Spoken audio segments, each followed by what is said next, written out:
আমার এই ফোনের সিমে 100 টাকা আছে। এই টাকা অন্য সিমে কি পাঠানো যাবে? অবশ্যই পাঠানো যাবে। তোমার কিন্তু অনেকের মোবাইলে সিমে টাকা থাকে না, অথবা আপনি ফ্লেক্সি লোড করতে পারবেন না।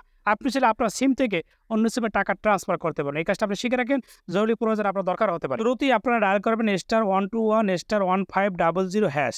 এটা কিন্তু গ্রামীণ, অন্য সিমেটা কিন্তু নিচে আপনারা দেখতে পাচ্ছেন। দেখেন এরকম চলে আসে। আসার পর একে দেখতে পাচ্ছেন রেজিস্ট্রেশন লেখা, আপনাকে প্রথমে রেজিস্ট্রেশন করতে হবে, 1 লিখবেন। লিখে জাস্ট আপনি সেন্ড বাটন ট্যাপ করে দিবেন।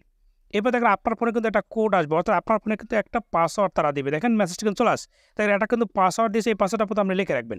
এরপর আপনি আবার ডায়াল করবেন *121*1500, এরপর হ্যাশ দিবেন। দেওয়ার পর আপনার ফোনে যে গ্রামের সিম, ওই সিমে আবার ডায়াল করবেন। এরপরে দেখেন অনেকগুলো অপশন কিন্তু আপনার সামনে শো করছে। 2 নম্বর দেখতে পাচ্ছেন ব্যালেন্স ট্রান্সফার লেখা আছে, ভালো করে খেয়াল করুন।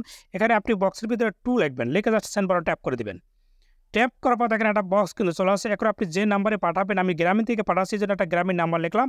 লেখার পর জাস্ট আপনি এই যে সেন্ড বাটন দেখতে পাচ্ছেন, এখানে ট্যাপ করে দিবেন। ট্যাপ করার পর দেখুন ওই নাম্বারে দেখেন কত টাকা আপনি পাঠাতে চান। দেখেন এখানে সর্বনিম্ন 10 টাকা থেকে আপনি 100 টাকা পর্যন্ত আপনি সেন্ড করতে পারবেন। আমি এখানে 10 টাকা লিখলাম। 10 টাকা লেখার পর জাস্ট এই নিচে দেখতে পাচ্ছেন সেন্ড বাটন, এখানে ট্যাপ করে দিলাম। ট্যাপ করার পর দেখুন ওই নাম্বারে কিন্তু টাকাটা চলে যাবে। যাওয়ার আগে আপনার যে একটা পিন দিয়েছিল কিছুক্ষণ আগে, ওই পিনটা আপনি বসিয়ে আপনি সেন্ড বাটন ট্যাপ করে দিবেন। এরপর দেখেন ওই নাম্বারে কিন্তু 10 টাকা সেন্ড হয়ে গেছে। এখন যদি আপনি অন্য কোম্পানির সিম ব্যবহার করেন, দেখেন স্ক্রিনে কোডগুলো কিন্তু দিয়ে দিচ্ছি। এভাবে আপনি চাইলে ব্যালেন্স ট্রান্সফার সহজে করতে পারেন। দেখেন 10 টাকা কিন্তু অলরেডি কিন্তু চলে গেছে।